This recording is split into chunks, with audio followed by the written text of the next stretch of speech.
আসসালামু আলাইকুম স্যার, কেমন আছেন? অনেকদিন পর আপনার সঙ্গে দেখা হলো। তুমি কেমন আছো?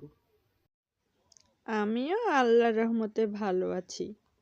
আচ্ছা স্যার, 21শে ফেব্রুয়ারিতে শহীদ মিনারে ফুল দিতে আমরা কি খালি পায়ে আসব? তুমি খালি পায়ে আসলে নাকি জুতা পায়ে আসলে সেটা গৌণ বিষয়। মূল ব্যাপার হলো চেতনা। 21শে ফেব্রুয়ারিতে তুমি তোমার চেতনা কতটুকু ধারণ করলে সেটাই হলো বড় কথা। সেটা কি রকম স্যার?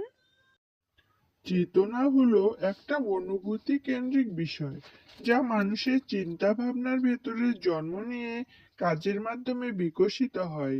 এই যে আমরা একটা স্বাধীন দেশে বাস করি, একটা স্বাধীন ভূখণ্ড পেয়েছি, এই স্বাধীনতার সুফল এসেছিল কিন্তু 1952 সালের ভাষা আন্দোলনের মধ্যে দিয়ে।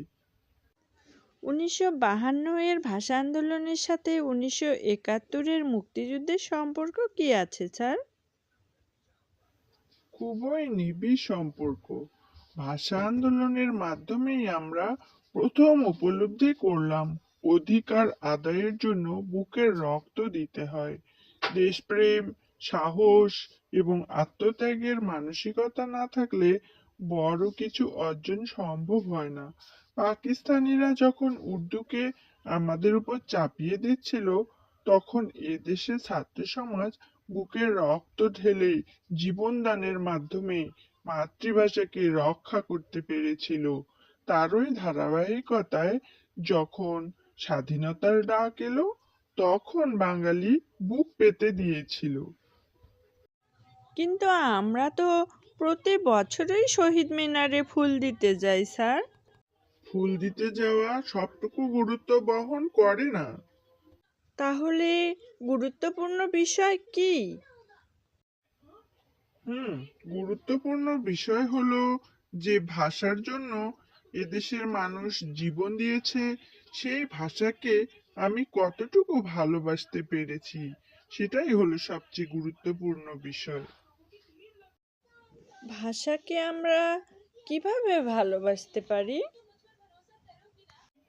ভাষার প্রতি মমত্ববোধ, দায়বদ্ধতা এবং প্রমিত ভাষার কথা বলাই মাধ্যমেই মাতৃভাষার প্রতি ভালোবাসার প্রতিফলিত হয়। শহীদদের প্রতি সম্মান প্রদর্শন আর চেতনা, এ দুটোর মধ্যে কোনো পার্থক্য আছে কি? অবশ্যই আছে। 21শে ফেব্রুয়ারিতে খালি পায়ে হাঁটা কিংবা শহীদ মিনারে ফুল দেওয়া, এগুলো সবই শহীদদের প্রতি সম্মান প্রদর্শনের একটি নমুনা মাত্র। আর চেতনা হলো সেই সম্মানকে ধরে রাখতে দেশের জন্য কাজ করা, দেশের ইতিহাস, ঐতিহ্য ও সংস্কৃতিকে সমুন্নত রাখা।